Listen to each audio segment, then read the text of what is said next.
Ang dami.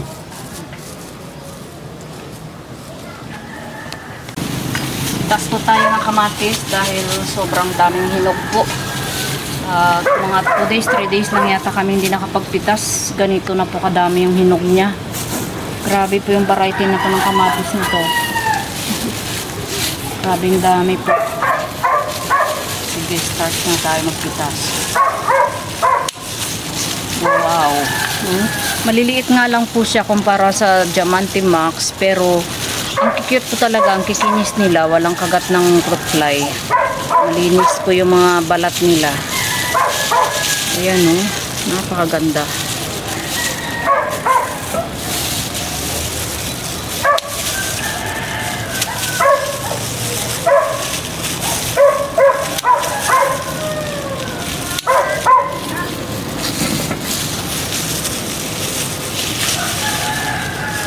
Maganda yung variety na to. Tatanim ko pa rin ulit ito.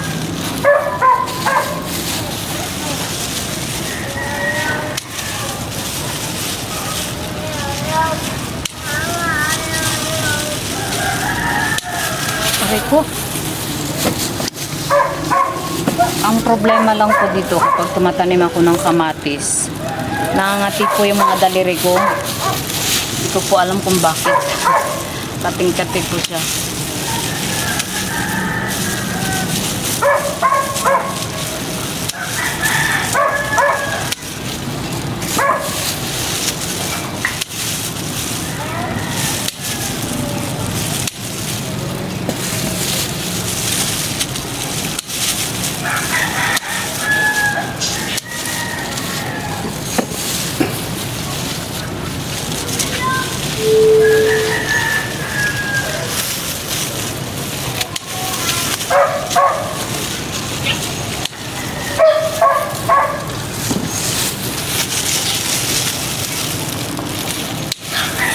Guys, kaya po ganito yung pagka-cut ko ng tinitirahan ko po siya ng dito sa dulo niya, ng crown niya. Kasi po para medyo magtagal-tagal po siya bago magamit. Okay pa siya. Para kahit medyo matagal po siya sa rep, hindi agad-agad mabubulok.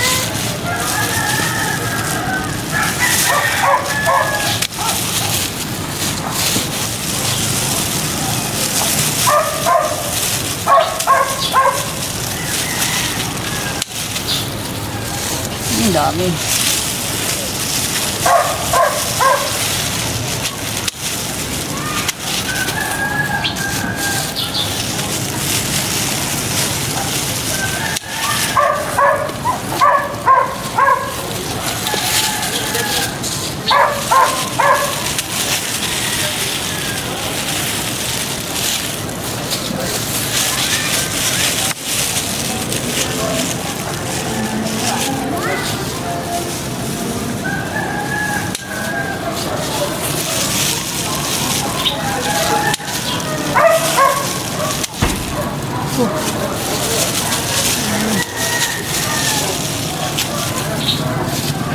Grabe ang ganda. Ay, cute.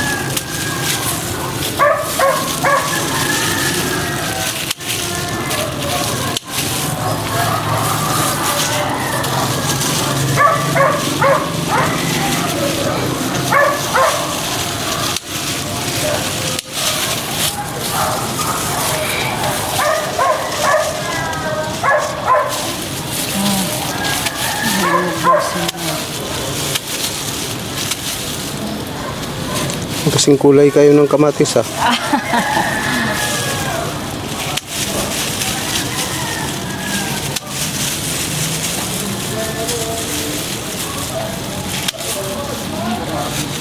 Ganda.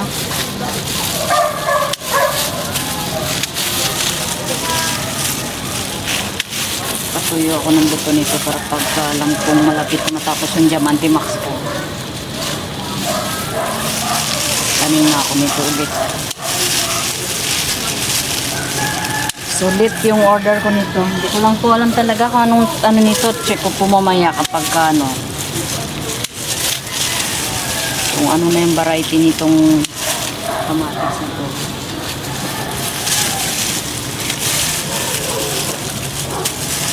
Sulit yung in-order ko po.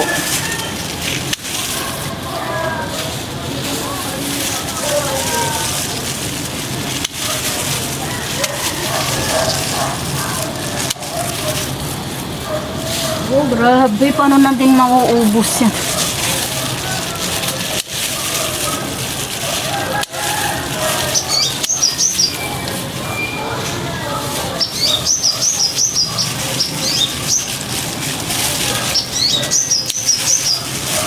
Kaya pala nagbinta na ng buto yung nagtatanim nito. Kasi ganito nga talaga siya kadami mga. Pang ilang beses na nating pinitasan to eh. Ilang kilo kaya to?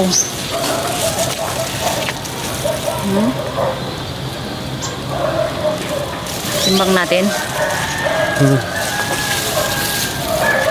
Yan kaya 1 and 3/4. Grabe. Tagal-tagal na yung gamit natin.